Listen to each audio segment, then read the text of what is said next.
नमस्कार, मैं अंजलि मिश्रा। स्वागत है आप सभी का द न्यूज पे। आपको बता दें कि उत्तर प्रदेश में युवाओं को लेकर सरकार की ओर से किए गए कार्यों पर सीएम योगी आदित्यनाथ के भाषण के दौरान नेता प्रतिपक्ष अखिलेश यादव का हस्तक्षेप चर्चा का विषय बन गया है, क्योंकि इसकी एक वीडियो सामने आई है जिसे लोग जो है प्रतिक्रिया भी दे रहे हैं। और साथ ही साथ यह वीडियो पर अगर आप देखेंगे तो दोनों तरफ की बयानबाजी जो है देखने के लिए मिल रही है, जहां पर सीएम योगी प्रदेश में नकलविहीन परीक्षा की चर्चा कर रहे थे और इस दौरान ही अखिलेश यादव उन्हें टोकते हैं, जिसके बाद योगी आदित्यनाथ उन्हें एक ऐसा रिस्पॉन्स देते हैं जिसे सुनकर आपको बता दें कि आसपास बैठे सभी लोग हंसने लगते हैं और इसके बाद अखिलेश यादव को कुछ और कहने का मौका भी नहीं मिल पाता है।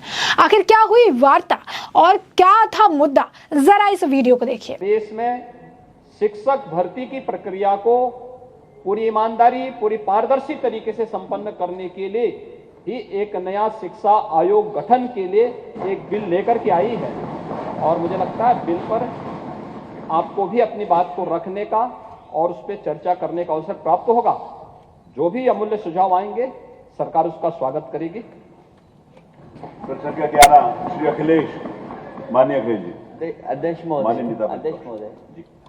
माननीय मंत्री जी की मैं बात सुन रहा था। माननीय मंत्री जी, वो माननीय मुख्यमंत्री जी ने भी बहुत सी बातें रखी अनएम्प्लॉयमेंट को लेकर के। अध्यक्ष महोदय, मैं आपसे माननीय मुख्यमंत्री जी से केवल इतना जानना चाहता हूं कि उन्होंने नेशनल एजुकेशन पॉलिसी पे बताया जो आने वाली है, इनकी जो आ चुकी है, लागू होगी। मेरा केवल एक छोटा सा सवाल है कि 2017 से लेकर के 2022 में जो एज ग्रुप है 15 साल का, उसमें कितने बच्चों की संख्या बढ़ गई है? 2017 से लेकर के 2022 तक 15 साल के ग्रुप में बच्चों की कितनी संख्या बढ़ गई है? क्या उन बच्चों के भविष्य के बेहतर बनाने के लिए और उनको नौकरी रोजगार दिलाने के लिए आपके नेशनल एजुकेशन पॉलिसी के तहत और खासकर उत्तर प्रदेश की सरकार, डबल इंजन की सरकार, जो ये कहती है कि अनएम्प्लॉयमेंट रेशो हमारा ये है, एम्प्लॉयमेंट रेशो नहीं बताते, अनएम्प्लॉयमेंट रेशो ये है, तो वो क्या इन बच्चों की संख्या बताएगी सरकार? मैं अध्यक्ष महोदय माननीय मुख्यमंत्री से जानना चाहता हूं कि 2017 से 2022 के बीच में जो एज ग्रुप 15 साल का है, वो संख्या कितनी होगी, कितने बच्चे आ गए होंगे उसमें? और वो इससे संबंधित नहीं, उसकी जानकारी संबंधित इसलिए है ना अध्यक्ष महोदय, जब नेशनल एजुकेशन पॉलिसी संबंधित हो सकती है तो मैं केवल इतना जानना चाहता हूँ 17 से 22 तक कितने बच्चे आ गए एज ग्रुप में, संख्या क्या होगी उसकी? मुझे बहुत अच्छा लगा कि नेता विरोधी दल को अब जनसंख्या की चिंता होने लग गई है।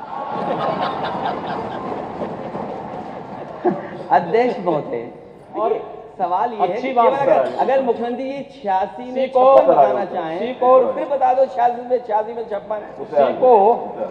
उसी को नियंत्रित करने के लिए ही हम लोग समान कानून की बात करना चाहते हैं। क्या बात है, क्या मतलब?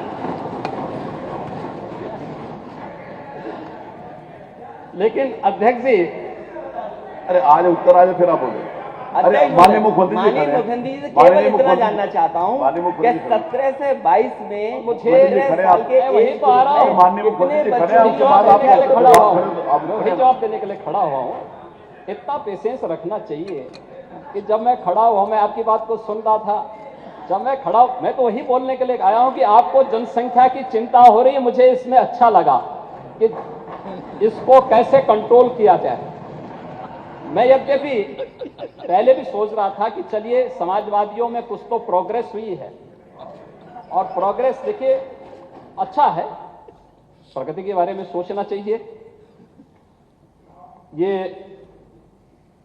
5 नंबर के प्रश्न में भी माननीय बेसिक शिक्षा मंत्री से प्रश्न पूछा जा रहा था, एक प्रदेश एक कोर्स एक मूल्य, यानी एक देश एक कानून, ये भी जोड़ देते तो और अच्छा होता।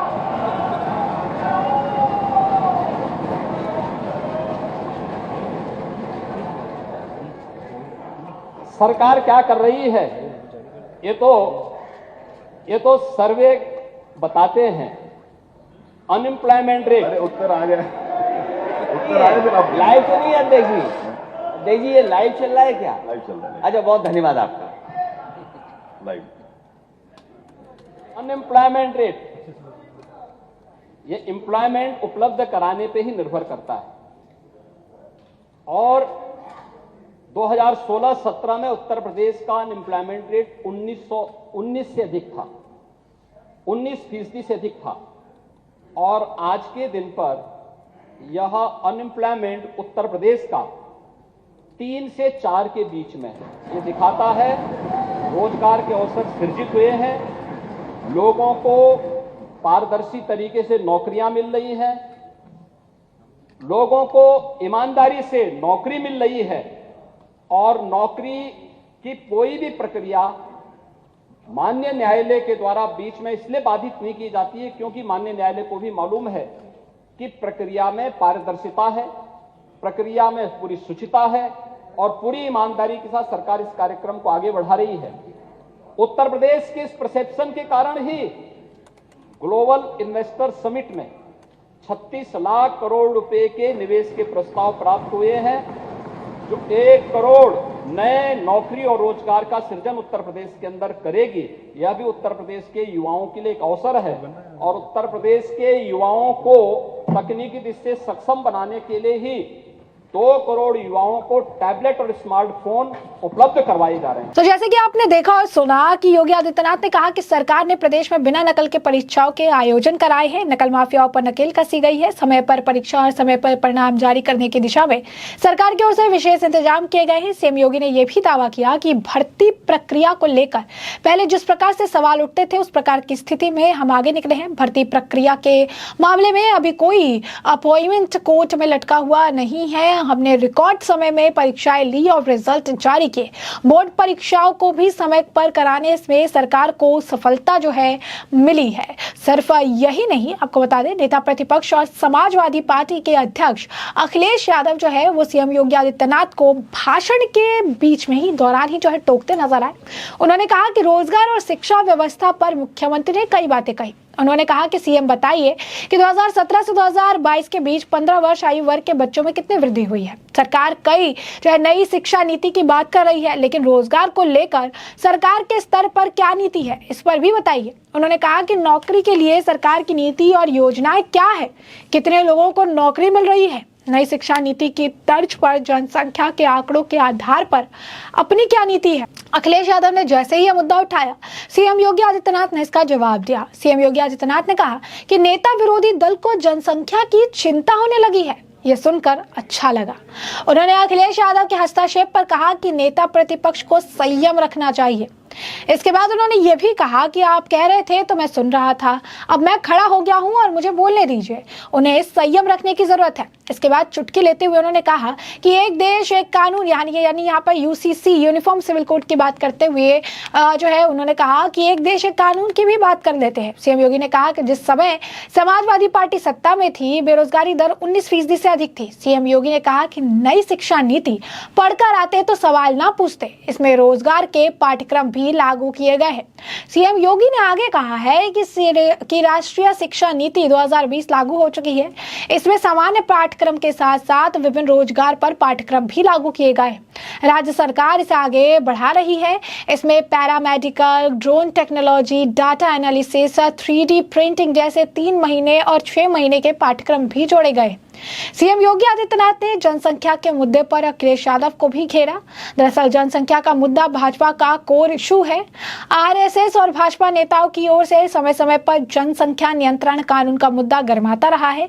भाजपा के सीनियर नेता और केंद्रीय मंत्री गिरिराज सिंह समेत कई नेता इस मुद्दे को लगातार गर्माते रहे हैं। केंद्र और राज्य सरकार के स्तर पर जनसंख्या नियंत्रण कानून बनाने की मांग की जा रही है, वहीं इसका विरोध विपक्ष की ओर से लगातार हो रहा है। अब यूपी विधानसभा में अखिलेश यादव ने जनसंख्या का मुद्दा उठाया तो सीएम योगी ने भी इस पर चुटकी ले ली और उन्होंने कहा कि मुझे अच्छा लग रहा है कि समाजवादी पार्टियों का थोड़ा प्रोग्रेस हो रहा है और अब वो भी जनसंख्या को लेकर बात करने लगे हैं। ये सुनकर भी अच्छा लगता है कि अब उन्हें भी इसकी चिंता होने लगी है। अब वो भी इसी तरीके से सोचने लगे हैं कि जनसंख्या पर बात जरूरी है, जनसंख्या को कंट्रोल करना जरूरी है और जनसंख्या पर चर्चा भी भरपूर होनी चाहिए। तो आप देख सकते हैं किस तरीके से योगी आदित्यनाथ और अखिलेश यादव के बीच का ये बयान जो है ये इस वक्त बड़ी तेजी से वायरल हो रहा है कि किस तरीके से योगी आदित्यनाथ ने इनकी चुटकी ली और कहा कि अच्छा लगा कि अखिलेश यादव को जनसंख्या की भी फिक्र है। तो उत्तर प्रदेश असेंबली में ये हो रहा था और वहां पर चर्चा हो रही थी, महंगाई से लेकर बेरोजगारी के मुद्दे पर जो है घेरने की कोशिश कर रहे थे अखिलेश यादव योगी आदित्यनाथ को, लेकिन ये दाव उन पर उल्टा ही पड़ गया।